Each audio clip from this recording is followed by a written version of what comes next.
And here's beginning with some breaking news that's coming in. It's a big boost for O. Paneerselvam, the acting Chief Minister of Tamil Nadu. Another senior AIADMK leader has switched over. He has now joined the Paneerselvam camp. AIADMK founding member Ponnayan comes out in support of O. Paneerselvam. He addressed the media a short while ago. Ponnayan said that Paneerselvam was selected by Amma herself and only he can lead the party. Let's first listen into what Ponnayan had to say.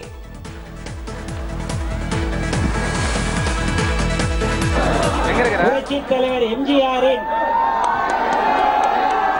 Idhayakkani புரட்சித் தலைவி அம்மா அவர்கள் உடல்நலமின்றி Apollo மருத்துவமனையில் அனுமதிக்கப்பட்ட நாளிலிருந்து பெற்ற தாய்க்கு உடல்நலிவு ஏற்பட்டால் உற்ற மைந்தனுக்கு ஏற்படும் தாங்க முடியாத வேதனையுடன் 1.5 கோடி தொண்டர்களும் இருந்தனர். 1.5 கோடி தொண்டர்கள் மற்றும் பொதுமக்களின் இடைவிடாத பிரார்த்தனை காப்பாற்றும் என்ற நம்பிக்கையில் தினசரி நானும் அப்போலோ மருத்துவமனை சென்று வந்தேன். அங்கு மருத்துவ குழு அம்மாவின் உடல்நிலை பற்றி கூறிய உடல்நல விவரங்களைத்தான் அவ்வப்போது செய்தியாளர்களிடம் வெளியிட்டேன். சின்னம்மா என்கிற திருமதி சசிகலா அம்மாவை தவிர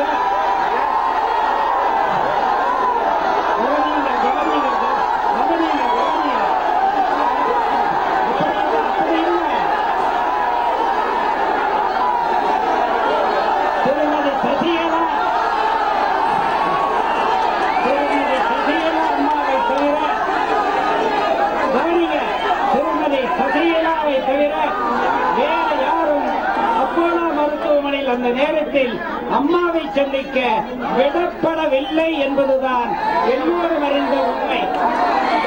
புரட்சித் தலைவர் புரட்சி தலைவியை போல் அதிமுக தொண்டர்கள் அனைவரும் ஒன்றுபட்டு கழகத்தினை பாதுகாக்கும் பொருட்டு நம் கழக தொண்டர்களும் அனைத்து மட்ட பொறுப்பாளர்களும் ஒன்றுபட்டு செயல்பட வேண்டும் என்பதுதான் அனைத்து தொண்டர்களுடைய விருப்பம். பொற்கால ஆட்சி என்று சொல்லப்படும் புரட்சித் தலைவர் ஆட்சியை போல் மீண்டும் ஆட்சி புரிவதற்கு தொண்டர்களும் பொது மக்களும் தான் உறுதுணை நல்க வேண்டும். கழகத்தின் சட்டத்திட்ட விதிப்படி அதிமுகவின் 1,64,00,000 தொண்டர்கள் அனைவரும் ஒன்றிணைந்து யார் பொதுச் செயலாளர் வர வேண்டும் என்று முடிவெடுக்கிறார்களோ அவரே பொதுச் செயலாளர். இதுதான் சட்டநிலை. வேறு யாரும் பொதுச் செயலாளராக வர முடியாது. சட்டமன்ற உறுப்பினர்கள் என்பவர்கள் மக்களின் பிரதிநிதிகள் தான். மக்கள் விருப்பத்திற்கு ஏற்பவே அவர்கள் செயல்பட வேண்டும் என்ற நம்பிக்கை பொதுமக்களுக்கும் இளைஞர்களுக்கும் அதிமுக தொண்டர்களுக்கும் இருக்கிறது. இன்றைய நிலையில் ஊடக மற்றும் சமூக வலைதளம் என்பது மிக முக்கியமான ஒரு சக்தியாக உருவாகியுள்ளது. இவை கூறும் நல்ல கருத்துக்களையும் மற்ற கழக தொண்டர்கள் அனைத்து தரப்பு பொதுமக்கள் ஆகியோரின் ஆக்கப்பூர்வமான உணர்வுகளையும் உள்வாங்கி செயல்படுத்த வேண்டியது ஒரு நல்ல அரசியல் கட்சியின் அந்த கட்சியினுடைய ஆட்சியின் தார்மீக பண்பு ஆகும். எனவே கட்சி தலைமையும் ஆட்சி தலைமையும் தொண்டர்களின் விருப்பப்படியே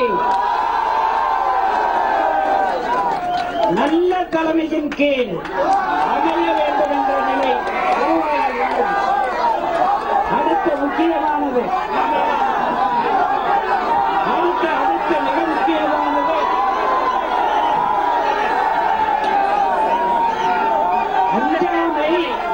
அஞ்சாமை ஈகை அறிவூக்கம் எண்ணாங்கம் எஞ்சாமை வேண்டற்க இயல்பு.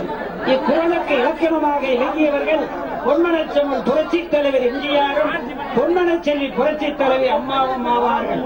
இவர்கள் அடிச்சுவட்டில் இன்றைய சூழலில் அனைத்து இந்திய அண்ணா திராவிட முன்னேற்ற கழகத்தையும் கழக ஆட்சியையும் தொண்டர்களின் விருப்பத்துடன் கட்டுக்கோப்புடன் வழிநடத்தும் தகுதி படைத்தவர் மாண்புமிகு புரட்சித் தலைவி அம்மா அவர்களால் ஏற்கனவே முதல்வராக தேர்ந்தெடுக்கப்பட்ட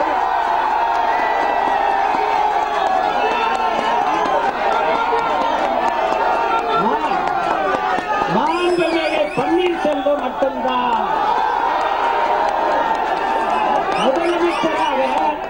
முதலமைச்சராக மாண்புமிகு புரட்சித் தலைவி அம்மா அவர்களின் அருளால் பொறுப்பேற்று பணியாற்றும் காலங்களில் எல்லாம் பேரறிஞர் அண்ணாவை போல மிகுந்த அடக்கத்தோடு பணியாற்றியவர் திரு பன்னீர்செல்வம் அவர்கள். காட்சிக்கு எளியன், கவனிங்க, வள்ளுவர் சொல்லுகிறார், காட்சிக்கு எளியன் கடுஞ்சொல்ல நல்லேனல் நீக்கு ஒரு மன்னனிடம், அந்த மன்னன் தான் வள்ளுவர் கூறிய இந்த மன்னன்.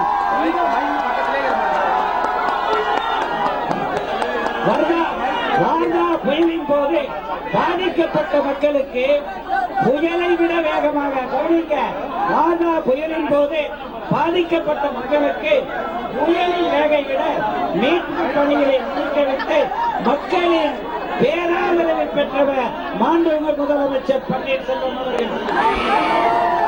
தமிழன் பண்பாட்டு வீர விளையாட்டான ஜல்லிக்கட்டு விளையாட்டை நடத்த மாணவர்களும் இளைஞர்களும் வீடு கொண்டு விடுத்த செய்தி கோரிக்கைக்கு விரைவிலே செவிமடித்து அணுவிரைவில் மைய அரசை இணங்க வைத்து அவசர சட்டம் கொண்டு வந்து ஜல்லிக்கட்டு விளையாட்டுக்கு மீண்டும் புத்துயிர் தந்த மாண்புமிகு முதல்வர் பன்னீர்செல்வம் அவர்கள் ஒட்டுமொத்த தமிழ் சமுதாயத்தினுடைய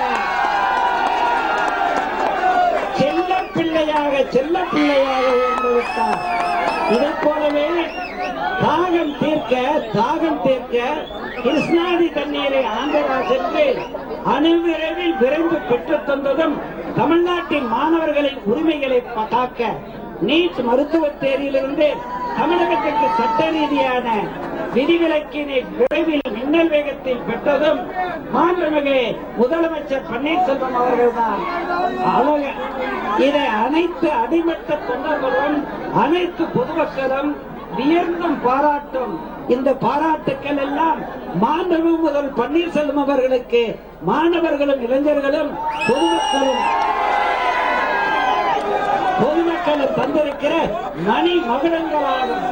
இந்த கழகத்தின் 1.5 கோடிக்கு மேற்பட்ட அனைத்து தொண்டர்களும் அனைத்து தரப்பு பொதுமக்களும் புரட்சி தலைவி வழியில் தமிழக மக்களின் நலன்களை பேணி காக்கும் தகுதி படைத்தவர் மாண்புமிகு முதல்வர் பன்னீர்செல்வம் அவர்கள் மட்டுமே என்ற பெருமைமிகு நிலை உருவாகி இருக்கிறது. மேலும் மிக முக்கியமாக ஊழலற்ற லஞ்சலாவண்யமற்ற தூய்மையான நல்ல நிர்வாகத்தை மாண்புமிகு முதல்வர் பன்னீர்செல்வம் அவர்கள் நடத்துகிறார் எனும் பாராட்டுகளும் குவிந்த வண்ணம் இருக்கின்றன. பொன்மனை செல்வன் புரட்சித் தலைவர் எம்ஜிஆர் கழகத்தை 92 ஆரம்பித்த பிறகு தேர்தலுக்கு நமது சின்னத்தை தேர்ந்தெடுக்க முடிவு செய்த போது புரட்சித் தலைவருடைய ஆழ்ந்த அன்பை பெற்றிருந்த நானும் அண்ணன் STS அவர்களும் நாங்கள் இரட்டை இலை சின்னத்தை கொண்டு வரலாம் என்று சொன்னோம். அடி தொண்டர்களாகிய எங்கள் கோரிக்கை ஏற்று பெருந்தன்மையோடு இரட்டை இலை சின்னம் தான் அதிகாரப்பூர்வமான சின்னம் என்று புரட்சித் தலைவர் அவர்கள் சொன்னார். அதை போலவே அடிமட்ட தொண்டனாக இருந்த மாண்புமிகு முதலமைச்சர் பன்னீர்செல்வம் அவர்களை 2 முறை அல்ல, மருத்துவமனையில் இருந்து கொண்டே 3வது முறையும் முதலமைச்சராக ஆக்கிய பெருந்தன்மைக்குரியவர் உத்தம தலைவி பொன்மனை செல்வி அம்மா ஆவார். அத்தகைய பெருந்தன்மை மனம் படைத்த ஒருவர் கழகத்தையும் ஆட்சியையும் காத்திடம் பொறுப்பினை ஏற்க வேண்டும். இதுதான் தொண்டர்களின் விருப்பம். அந்த தலைமைதான் இந்த மன்னன் பன்னீர்செல்வம் தமிழகம் தலைமை என்பதற்கு நமது புரட்சி தலைவரின் இதய தெய்வம் புரட்சி தலைவி அம்மாவின் கனவுகளும் கொள்கைகளும் நிலைநிறுத்த நமது மாண்புமிகு முதலமைச்சர் பன்னீர்செல்வம் அவர்களின் செயல்பாடுகளுக்கு முற்றிலும் உறுதுணையாக இருந்து 1.5 கோடி தொண்டர்களுக்கும் தமிழர்களுக்கும் நன்மை அடையும் வகையில் அனைவரும் செயல்பட வேண்டும் என்று தாழ்வணிந்து பணிவோடு வேண்டி கேட்டுக் கொள்கிறேன்.